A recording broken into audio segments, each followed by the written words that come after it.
శ్రీమతే రామానుజాయ నమః. అస్మద్గురుభ్యో నమః. శ్రీమాధవాంగ్రిజలజద్వయ నిత్యసేవా ప్రేమావిలాసయ పరాంకుశపాదభక్తం కామాదిదోషహరమాత్మపదాశ్రితానాం రామానుజం యతిపతిం ప్రణమామి మూర్ధ్నా. అభంగురకళాదానస్థూలలక్ష్యత్వమీయుషే తుంగాయ మహసే తస్మై తురంగాయ ముఖే నమః. నేటి పాశురము. எல்லே இளங்கிளியே இன்னமுறங்குதியோ செல்லென்றழையேன்மின் நங்கைமீர் பொதுரகின்றேன் வல்லை உன் கட்டுரைகள் பண்டேயுன் வாயறிதும் பள்ளீர்கள் இங்களே நானே தானாயுடுக ஒல்லை நீ போதாய் உனக்கென்ன வேருடையை எல்லாரும் போந்தாரோ போந்தார் போந்தெண்ணிக்கொள் வல்லானை கொன்றாரை மார்த்தாரை மாத்தழிக்க வல்லானை మాయனை పాడు ఏలోరింపావాయ్. నేటి పాశురము తిరుప్పావైలో ఎంతో ముఖ్యమైనది. ఏ విధంగా సంస్కృత సాహిత్యంలో కావ్యేషు నాటకం రమ్యం తత్రాపి చ శకుంతల తత్రాప్యంకస్తురీయాస్తు తత్ర శ్లోక చతుష్టయం అంటారు. కావ్య ప్రక్రియలో నాటకం ఎంతో గొప్పది.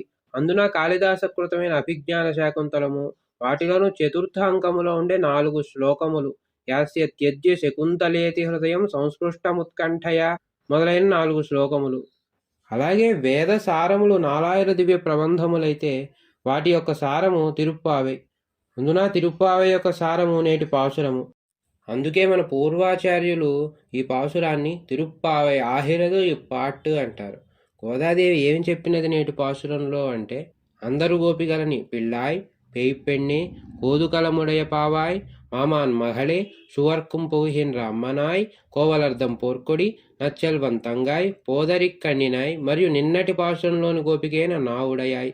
అందరితోనూ నేటి గోపిక వద్దకు వచ్చింది గోదాదేవి. ఈ పాశురము తిరుప్పావ యొక్క సారం ఏ విధంగా అయింది అంటే, భగవంతునితో ఏ విధంగా ఉండాలి అని గోదాదేవి చిత్తం చిరుగాలే అని 29వ పాశురంలో చెబుతుంది. కానీ భాగవతులతో ఎలా ఉండాలి, భగవంతుని ఆధిక్యతను అర్థం చేసుకోవచ్చును కానీ భాగవతుల ఆధిక్యతను అర్థం చేసుకొని వారి దాసులుగా ఉండడం ఎంతో కష్టం. పాశురం యొక్క మరొక వైలక్షణ్యం ఏమిటి అంటే, మిగిలిన పాశురములలో సంభాషణను మన పూర్వాచార్యులు అన్వయించి మనకు చెప్పారు. కానీ ఇందులో గోదాదేవి మాటలు, లోపలి గోపిక మాటలు స్పష్టంగా ఒక సంభాషణ వలె ఉంటాయి. ఎల్లే ఇళంకిళియే ఎన్న మురంగుదియో సెల్లెండ్రు అడయేన్మిన్ నంగమీరు పోదురగిన్రేన్. ఎల్లే అంటే ఒక స్నేహితురాల్ని పిలిచే సంబోధన. ఇళంకిళియే చక్కని చిలుక అంటుంది, అంటే చెప్పిన పలుకులన్నీ తన మధుర స్వరంతో తిరిగి మళ్ళీ పలుకుతుంది అని. ఏమిటా పలుకులు అంటే, గోదాదేవి మిగిలిన గోపికలను వాళ్ళ నిద్రలేపే క్రమంలో కేశవనైపాడవం మనత్తు కినియానైపాడు, నిన్నటి పాశురంలో పంగయక్కన్నానైపాడు అని భగవన్నామని చెప్పమని చెబుతుంది. అవి విన్న ఈ గోపిక కూడా చక్కగా వాటిని అప్పగిస్తుందట. ఇన్నమురంగుదియో, ఇంకా నిద్రిస్తున్నావా అంటుంది గోదాదేవి. అప్పుడు లోపలి గోపిక సెల్లెండర ఏన్మిన్, మనసు చివుక్కుమనే మాటలు మాట్లాడవద్దు అని వెంటనే అనిందట. ఎందుకంటే నిన్నటి పాశురంలో నానాదాయ్ సిగ్గులేనిదానా అని గోదాదేవి నిన్నటి గోపికను అంటుంది. అని తననెక్కడ ఈ గోపికలు దూషిస్తారేమోనని సెల్లెండర ఏన్మిన్ అనిందట. దాంతోపాటు నంగై మీరు పోదురహిందేన్, పూర్ణత్వం కలిగిన వారలారా, ఎంతో ఓర్పు సహనం కలిగిన వారలారా, నేను 2 నిమిషములు ఆలస్యం చేస్తేనే మీకు ఇంతటి కోపం వచ్చిందే, బాగున్నది మీ పూర్ణత్వం అని దెప్పిపొడుస్తూ పోదురహిండేన్ ఇదిగో వస్తున్నా అనిందట. ఏమిటి వారి పూర్ణత్వము అంటే, భగవంతుని భాగవతులతో కలిసి ఆరాధించడమే పూర్ణత్వం, అది వారికి కలదు అని చెప్పి లోపలి గోపిక చెబుతుంది. ఈ విధంగా దెప్పిపొడిచేసరికి ఆండాల్ తల్లికి ఇంకా కోపం వచ్చిందట. వల్లై ఉన్కట్టురైహల్ పండేయున్ వాయరెదుం, మాకు తెలుసునమ్మా నీ నోటి దురుసుతనము, నీ దెప్పిపొడుపు మాటలు, నీవందుకు సమర్థురాలివే.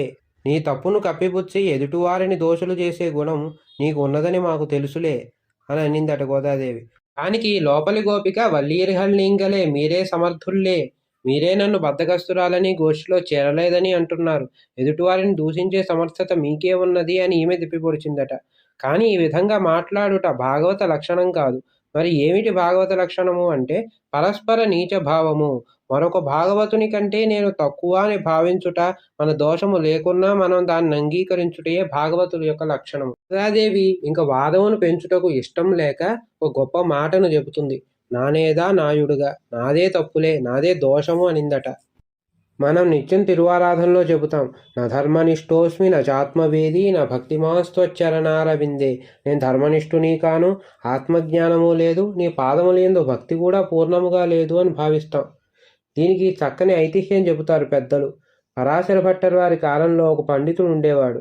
ఆయనకు పరాశర భట్టర్ వారికి శ్రీరంగంలో ఉండే ప్రాధాన్యత నచ్చలేదు. ఏమిటి ప్రపన్నుల్లో వీరికి ఇంతటి ప్రాముఖ్యం అనుకునేవారట.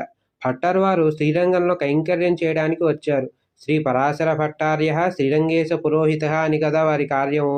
అప్పుడు వారు నధర్మనిష్టోస్మి బాఢం అన్నాడంటే ఈ పండితుడు. నచాత్మవేది బాఢం నభక్తిమాస్త్వచ్చరణారవిందే బాఢం. అవును అవును అని వీరు ఒక స్తంభం వద్ద నుంచి అంటున్నారట. అప్పుడు పరాశర భట్టర్ వారు పరిగెత్తుకుంటూ వచ్చి వీరి పాదములపై పడ్డారట. నేను రోజూ ఈ శ్లోకాన్ని అనుసంధానం చేస్తున్నాను, కానీ ఇది నిజమో కాదో అని నాకు సందేహం ఉండేది. దీనికి మీరు సాక్ష్యం చెప్పడంతో నాకెంతో సంతోషం కలిగింది అన్నారట. అంతేకాదు ఆండాళ్ తల్లి చెప్పిన నానేదా నాయుడుగా అను దీనికి రామాయణ ప్రమాణం కూడా చెబుతారు. ఈ వాక్యాన్ని భరత వాక్యం అంటారు. దశరథుని నిర్యాణం తర్వాత అయోధ్య శోకసంద్రంలో ఉంటే మందర ఒక్కరితే సర్వాభరణాలు పెట్టుకుని తిరుగుతున్నదట. అప్పుడు శత్రుఘ్నుడు ఈమెను ఈడ్చుకు వచ్చి, అన్నయ్య భరత, ఈమెను వధించు అన్నాడట. అప్పుడు భరతుడు, ఈమెది తప్పు లేదులే అన్నాడు. శత్రుఘ్నుడు, అవునవును, ఈమెది కాదు, ఈమె చెప్పినది పో, అయితే కైకేయి బుద్ధి మార్చుకోవాలనా, ఆమెదే తప్పు అన్నాడట. భరతుడు దానికి నిరాకరించాడు. కైక చెబితే మాత్రం దశరథుడు విని వరం ఇవ్వాలా, ఆయనదే తప్పు అన్నాడు శత్రుఘ్నుడు. ఒప్పుకోలేదు భరతుడు. దశరథుడు చెప్పినంత మాత్రాన రాముడు వెళ్ళడం ఎందుకు? అన్నయ్య, రామన్నదే తప్పు, ఇది ఖాయం అంటే, వీరెవ్వరిది కాదు నాయనా, నాదే తప్పు అన్నాడు భరతుడు. అది ఎలాగా అంటే, ఈ భరతుడనేవాడే లేకపోతే కైకేయి వరం అడుగదు, రాముడు అడవులకు వెళ్ళేవాడు కాదు అన్నాడు భరతుడు. ఇలాగ తమ తప్పు అంగీకరించుట సాధారణంగా మహాత్ముల లక్షణం అయితే, తమ తప్పు లేకున్నా అంగీకరించకపోవడమే భాగవత లక్షణం. ఎల్లైనీ పోదా ఇంకనూ మించిపోలేదు, శీఘ్రంగా రావమ్మా. ఎల్లారూ పోందారో పోందార్ పోందెన్నిక్కోల్.